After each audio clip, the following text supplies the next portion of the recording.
Assalamualaikum warahmatullahi wabarakatuh.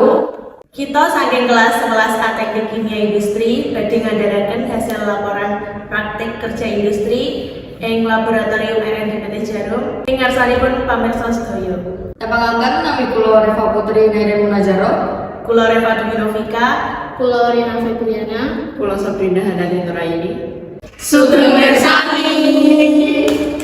Pada video kali ini, kita akan menjelaskan salah satu ujian akhir di SMK Cipta Karya, yaitu praktik kerja industri atau sering disebut dengan PKL, yang dilaksanakan sesuai dengan jurusannya masing-masing.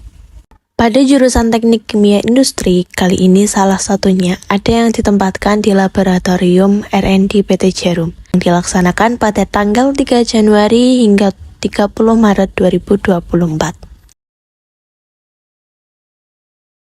R&D atau Research and Development adalah metode untuk menciptakan produk baru atau mengembangkan dan menyempurnakan produk yang sudah ada dan digunakan untuk menguji keefektifan produk tersebut.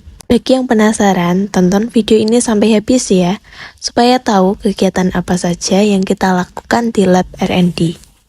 Jadi tiap harinya itu kita selalu bawa tentengan, entah itu bekal, jajan, nasi, intinya kita tiap hari bawa tentengan.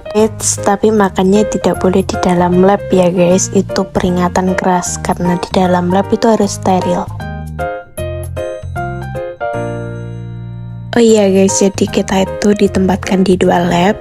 Yang pertama ada di lab WFM atau lab kertas dan ada di lab rokok fisik. Tapi di sini kita akan bahas yang di lab WFM.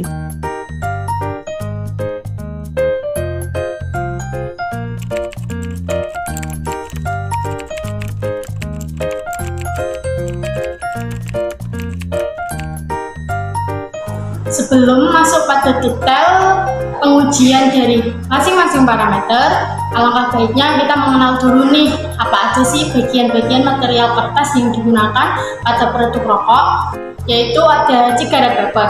Cigarette paper berfungsi untuk membungkus campuran cengkeh dengan tembakau. Ada tipping paper. Tipping paper yaitu pembungkus filter setelah plug web.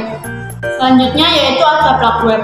Plug web berfungsi untuk membungkus filter sebelum dibungkus oleh tipping paper. Nah, yang selanjutnya yaitu ada OPP film. OPP film ini berfungsi sebagai laminasi dalam proses finishing cetak pada kertas. Selanjutnya ada etiket. Etiket ini sebagai pembungkus rokok atau kemasan pada rokok. Nah, selanjutnya yaitu ada inner frame. Inner frame itu berfungsi untuk mempertahankan siku-siku pada kemasan rokok atau penyangga pada kemasan rokok. Nah, selanjutnya ada aluminium foil. Aluminium foil ini berfungsi untuk mempertahankan aroma pada rokok. Parameter yang diuji di lab WFM yaitu Gramex. Definisi Gramex untuk mengetahui luas pada kertas memiliki satuan gram per meter persegi. Sampel yang diuji cigarette paper, tipping paper, plug wrap, dan etiket. How to use?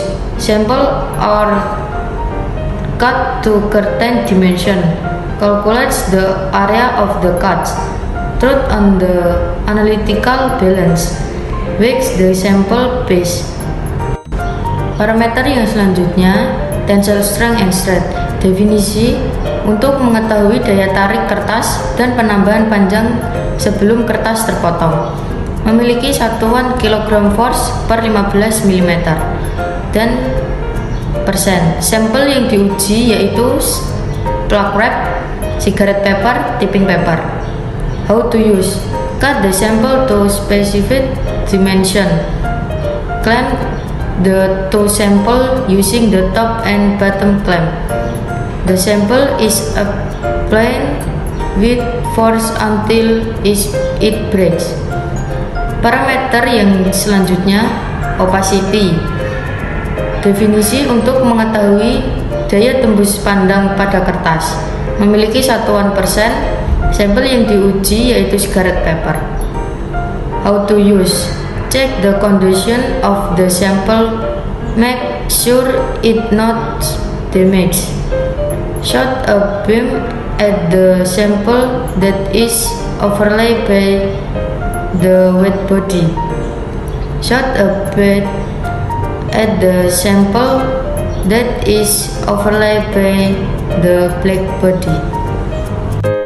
Selanjutnya ada COF nih guys. COF ini bertujuan untuk mengetahui tingkat kelicinan menggunakan gaya gesek. COF ini berbeda dari yang lain nih guys karena dia tidak memiliki satuan. Dan sampel yang digunakan yaitu ada etiket, aluminium foil, OPP film, dan juga inner frame. Dan next I will explain the working procedure of COF. The first, cut to certain dimension. The next, select the method according to sample type. The next, install the sampler on the tool.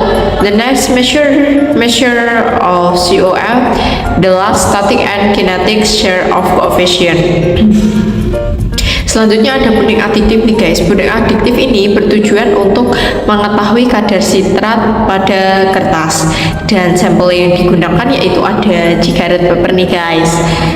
The procedure: 1 gram sample put in a beaker glass and then add the 100 milliliters of hot water.